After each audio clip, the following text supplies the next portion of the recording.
What is up, everybody? Welcome back to another edition of the Sheehan Show here on Sherdog.com. My name is Sean Sheehan. I'm absolutely delighted to be joined today by Brendan Loughnane before his big fight with Kai Kamaka on August 23rd over in Washington, D.C. I always find it weird to say your name because, like, as we've talked about this before, but there's a lot of I'm in the area where all the Loughnans, as we call them around here, but obviously people call you Loughnane the whole time. But I can't stop myself. I have to do it. But how are you, Brendan? Are you good? Yeah, I'm good. We always have a buzz about that, don't we? I mean, there's a lot of Irish dispute here. Some are Loughnane, some are Loughnane. So listen, I'm right in the middle.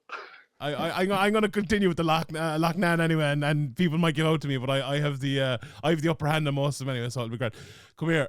Speaking of Manchester, I'm gonna ask you about Man United first of all, like, because we can talk about all that MMA and everything like that. What do you think? New owners, new backroom team, new signings and all. Are you as positive as everyone else at the moment about Man United?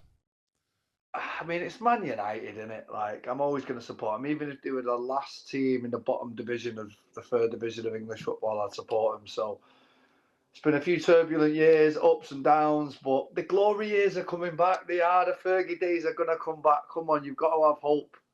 Is Ten Hag the man, do you think? We'll see.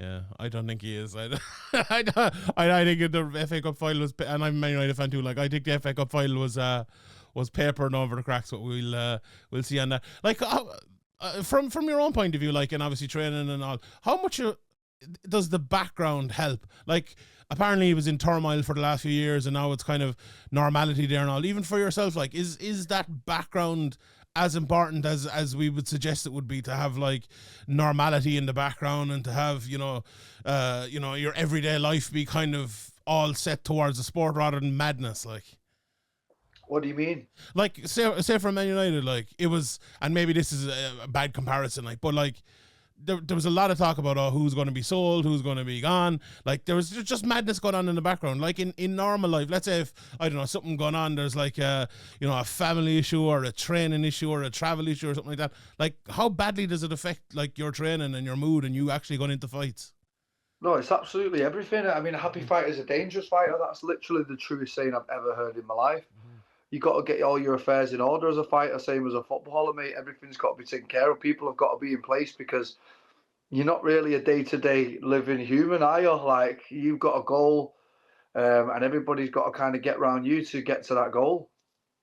How we've talked about it a lot recently, especially I'm here in Ireland. We were talking about kind of Ian Gary, the way he's been traveling around to different gyms and getting different looks in different places, and you've kind of done a similar thing throughout your career. And like, it's not an unusual thing, I suppose, in MMA, because GSP did it as well and others. But how do you find that? Like, do you think it helps, or is, you obviously now you're in a part of your career where you're in the prime of your career?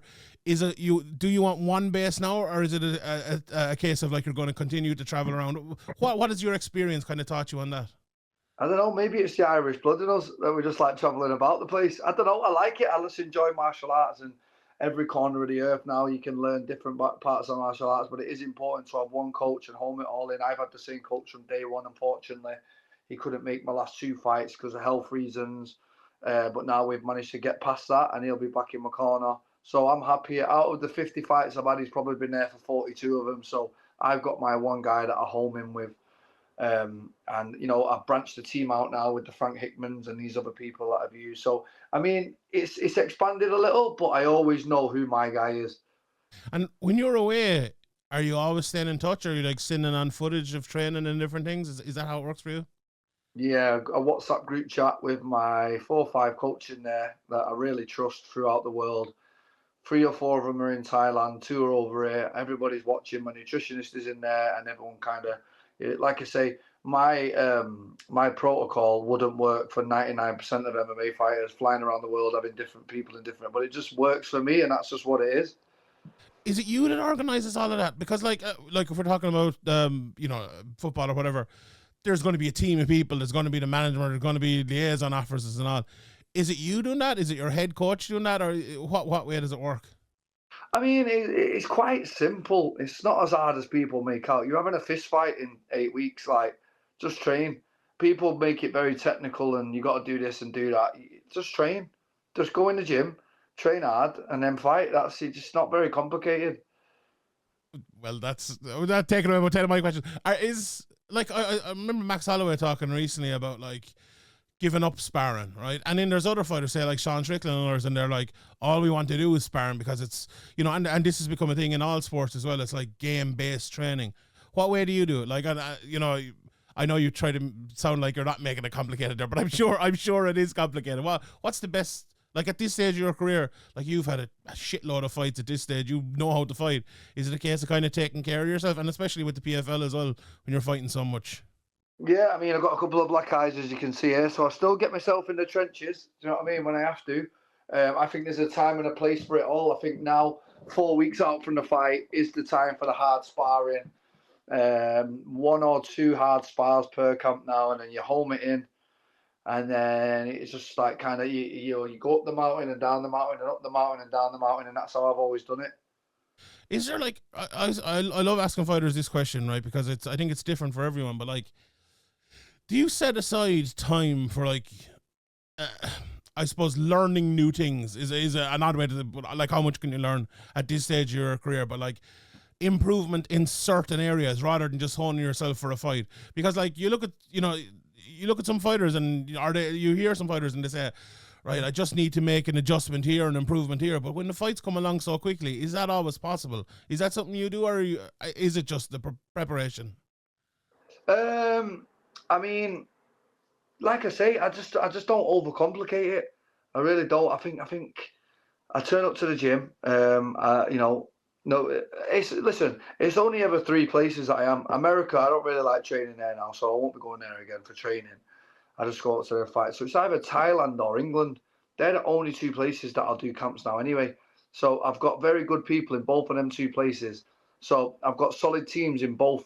So wherever I decide to do the camp, I've got my nutritionist. He's on the WhatsApp group. Then I've got stuff like boxing coaches in both. I've got grappling coaches in both. I've got a meal prep company in both. Like, so I've kind of got it sorted in that sense. How good is Thailand? Because it seems like people always went to Thailand to train, but it seems like there's more going there now than ever. It must be top notch out there, is it? Yeah, great training, great weather, great people. The gyms, obviously, Bangtao and Tiger, they're just flying, and there's just so many bodies everywhere. You never struggle for a training partner. Speaking of training partners, you trained with Connor a bit over the last year. How was that? What kind of shape was he looking in when you were training with him? Good. I mean, we were both out of camp, so it was just kind of like blowing cobwebs off and training with each other, but it was great. I mean, he was a great training partner. And I hope, once he does get this next fight signed and the date and all that again, hopefully the schedules, we're both on the same schedule and we can do it again. Would you be up for doing a bit of mimicking of Michael Chandler? Is he a style you could do? I reckon I'm the worst Michael Chandler in the world. I've never shot a takedown in my life. Well, once, famously. I don't. Neither does Chandler though, so it's all right, isn't it? That's true. That is true. In fairness, that is true. Speaking of SPG guys, obviously you fought Pedro Carvalho early in the year, and it was a weird stoppage after a great performance by yourself. And I always, obviously doing the podcast the next day talking about it, I always feel sorry for the guy who wins those fights, even more so than the guy who loses, because like you were dominating that fight. Let's be honest, if it had gone another 10 seconds, there'd be no controversy at all, and you'd be the clear winner. Like, you've still got the win, but does it feel a bit weird afterwards? Or like you've almost been robbed of like a clean win by a stoppage that if it had waited like another couple of seconds, it would have been fine. And maybe you disagree on this particular stoppage, but in general, that must be tough, like for the winning fighter to like, because you can't really go out and celebrate as much as you would maybe, or you can't jump on top of the cage because everyone's feeling a bit weird about it. How did you feel after that one? No, I get your point, but for me, it doesn't even matter. Like after the last 2 wins, they were both great performances, and I got booed after I won. They were booing on both of them. They didn't want the Justin fight to be stopped, which is crazy. That was crazy. Yeah. And the Pedro, everyone was booing. I'm like, all right, well, guess what? The paycheck still clears on Monday. Nice one. Like, I do not care at this point, really. How good did you feel after both of those fights? Because you looked so smooth in both of them, and probably like, you've put on some great performances in PFL over the last few years. Obviously, you haven't watched all of them, but like, it must be so good to go in there and look and feel. I assume you felt so smooth in there because it looked that way. Yeah, I'm in the prime of my career. Like you just touched on it before. I've got a wealth of experience under my belt, but I've still got youth on my side. I've been in there with the best of them. I've sparred the best of them. Been around the game for 18 years now. I just know it inside out, and I just feel like I'm in my prime. It's funny because I think a lot of people, they saw you in the Contender Series and then saw you coming into PFL, and it's I kind of the same thing with Paddy Pimblett a little bit. They came into the UFC, he's had 4 or 5 fights, and people are like, oh, he's kind of a new fighter. But like you've been around for years and years and years fighting. Like I remember watching you fight in Tom Duquesnoy in Dublin. This must be a decade ago now. Now at this stage, Yeah. like, do you we talked about being in the prime of your career. Does it? What does it feel like for you, like on the body and everything like that? Because you don't run free either, every fight is tough, every preparation is tough. Do you feel like at this stage of your career, it's like you're at the exact right time now where you can prepare, you have all the knowledge, but the body is still intact? That's the one, yeah. A lot of people, when they get to around how many fights I've had, the body's finished. ACLs have gone, elbows have gone, they're getting out of bed crooked.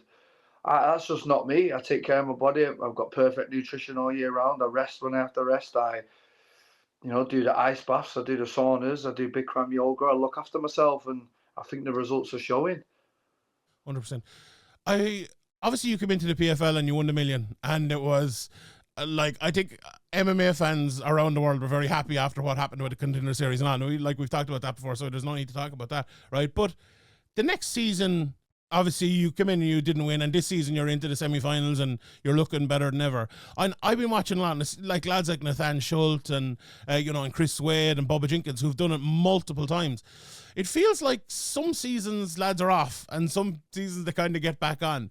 It must be very tough, the PFL season, because it's very different to anything else in mixed martial arts. Is it tough to like win the million and then get straight back into it and get straight back up for it the next season? Was that tough part? Yeah, that's kind of where I fell off. I mean, imagine like when, let's take Leon for example, he won the belt. He gets to like hold the belt and relax for 6 months.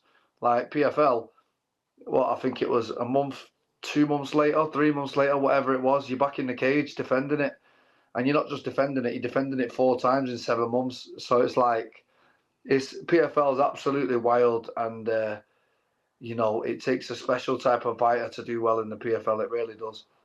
I found it very interesting this year with a lot of the Bellator fighters coming over and what tactics they would fight with. Like, do your tactics adjust based on the tournament? Now, obviously, your tactics are going to adjust based on your opponent, but like the first fight, and it's very easy for me to sit here and go, oh, go for the finish or try harder to get the finish. But is it something you think about, or are you going out just having your normal 3-round fight? No, I just have a fight now. Like, you can't start thinking about points. It's a fist fight. Like, how do you start thinking about point scoring? Like, it's like the guy's trying to take your head off and you're trying to take his off, and that's just how I look at it. And hopefully the finish comes. But if it doesn't, then it goes down to point systems. It's a really different entity to anything in mixed martial arts. Do you like it? Are you a fan of it, or would you rather just have the normal fights? Well, I've been doing all right in it so far, so I'll take it. Yeah, good way of getting paid too, indeed. Right, let's talk about Kai, because Kai Kamaka is like, I've been very impressed with him over the last few years. He's a guy like yourself, I think, who's a very technical, good fighter. What way do you think you match up? I think I match up perfectly with him. I think I'm the superior striker. I think he's going to struggle to take me down. I think my experience, I think this is a good fight for me.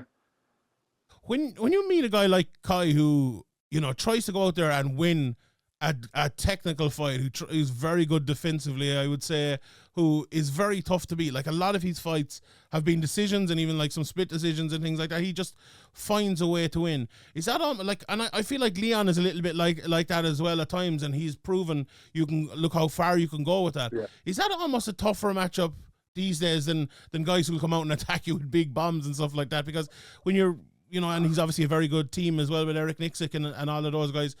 Are those sort of matchups tougher for you these days than maybe they would have been a few years ago? No. I prefer these type of fights. I mean, if he wants a technical fight, I'm one of the most technical strikers out there. And I think, I just think that I'm the superior fighter in this fight. I really do. I just think my skills are more well-rounded than Kai's. I like Kai as a guy. I like his team. I like them all, the great guys. But, this isn't my first rodeo. This is his first tournament. It's not easy getting to the third fight. Your third weight cut. He's had 2 very hard fights back to back, and now he's got to fight me. Do you think you kind of have the advantage there, the fact that he has had 2 3-round fights, very tough, and obviously you've gotten the 2 finishes now. Do you think that's an advantage to you? I think I've got advantage in every single area in this fight. I really do. That's fair enough. 2 more questions, Bryn. I really appreciate it. Yep. Obviously, Kai is coming over from Bellator, and PFL and Bellator together now. Let's say you win the million here in how many, 2 or 3 months' time. Is it the case of back into the PFL for another year and another million next year? Or what do you want to do? Do you want to go and fight some lads in Bellator, or what's the plan? I say every year, leave me alone with tournaments. Why do you keep putting me in this madness? But they keep doing it, and they keep upping the pace all that I'm in. You know what I mean? But I'm telling you on this show, this is my last tournament. There's no way they're putting me in this again. Definitely my last tournament, 100%. Really? So what will be the plan after that? Who knows? Who knows? Who knows? Let's get this one out of the way first. Let's get the win. Let's get another belt over my shoulder, and then we'll deal with that when it comes. And is this in your contract, or are you still with the PFL for another while after this tournament?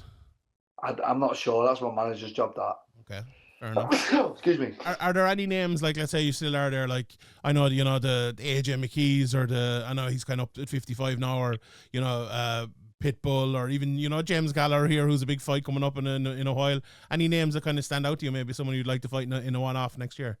Yeah, I'd love to fight Pitbull. I'd love to fight for that belt. God willing, I get it done this year, and I can unify all the belts. Imagine how good that would be.